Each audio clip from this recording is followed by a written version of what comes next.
अस्सलाम वालेकुम friends, welcome back to Top Smarties drama serial Pehli बारिश।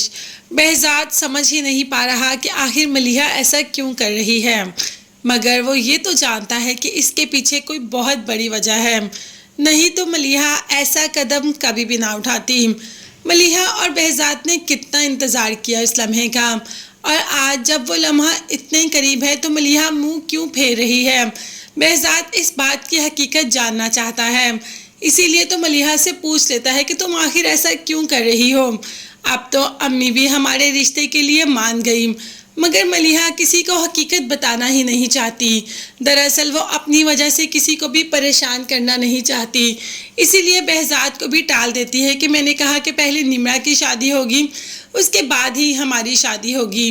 अब तो निम्रा भी मलिहा के सामने खड़ी हो जाती है और कह देती है कि behzad अंकल इतने अच्छे हैं, आपसे इतनी मोहब्बत करते हैं कि आपने उनसे किनारा किया तो उन्होंने आपसे पूछा भी नहीं, वो तो हमेशा आपकी हाँ में हाँ मिलाते हैं। अगर आपने कह दिया कि शादी आपकी बाद में होगी तो वो इस बात पर भी मुत्तफिक हो गए, मगर अम्मी मुझे क्यों लगता है कि आप मुझसे कुछ ना कुछ छुपा रही हैं। वैसे निम्रा को ये काफ़ी देर से लगता है कि मलिहा कुछ ना कुछ तो छुपा रही है। और दूसरी तरफ जब मानी ने यही बात अपनी माँ से की तो उसे तो मौका मिल गया मलिहा की बुराइयां करने का, और कह दिया कि मलिहा ने ये सब जानबूझकर किया, उसने तुम्हारी और निम्रा की शादी के लिए ये सब किया।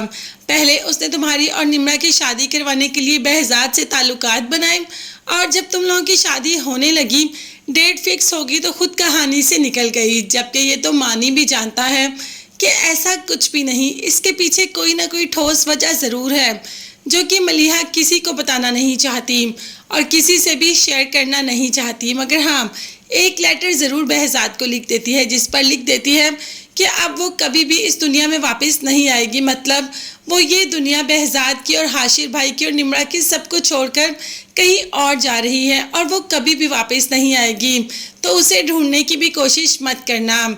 जब इसी लेटर का जिक्र behzad करता है हाशिर से तो वो कह देता है कि अपने किसी आशिक के साथ भाग गई होगी। अब ये बात तो बहुत बुरी लगती है behzad को, और कह देता है कि हाशिर तुमने अपनी ज़बान से अभी तो ये अल्फाज इस्तेमाल कर लिए, मगर आइंदा कभी भी मलिहा के ख़िलाफ़ ऐसे लफ्ज़ इस्तेमाल मत करना। वो कभी भी मुझसे बेवफाई नहीं कर सकती और ना ही ऐसा घटिया कदम उठा सकती है। वजह कुछ ना कुछ और है और मैं उसका पता लगा कर रहूँगा। अब तो निम्रा भी बहुत ज़्यादा रो रही है कि आखिर उसकी माँ कहाँ चली गई। निम्रा ने तो जब से होश संभाला उसी को अपनी माँ समझा और उसी को अपनी माँ माना। अब तो निम्रा रो के मानी को बता रही है कि कुछ दिनों से अम्मी मुझे कुछ छुपाती हुई नज़र आ रही हैं। मुझे ऐसा लग रहा था कि वो मुझसे कुछ छुपा रही हैं और मुझे बताना नहीं चाहती।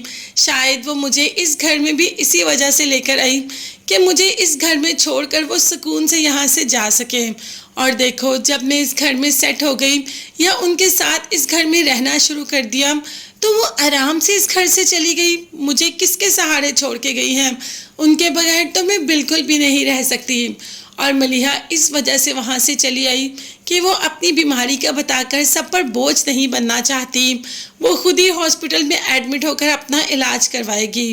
भला ऐसा भी होता है, इंसान को इमोशनल और मॉरल सपोर्ट की बहुत ज़रूरत होती है। अगर यही बात मलिहा सबको बता देती तो सब मलिहा के साथ होते और ये मुश्किल वक्त भी गुजर जाता। खैर, अभी तो मलिहा ने किसी को कुछ नहीं बताया, मगर behzad ये जान कर रहेगा कि मलिहा कहाँ और किस हाल में है और उसके साथ ऐसा क्या हुआ जो वो बताना नहीं चाहती। मगर तब तक के लिए चैनल को लाजमी सब्सक्राइब कीजिएगा। नेक्स्ट वीडियोस तक के लिए अल्लाह हाफिज़, bye bye and take care.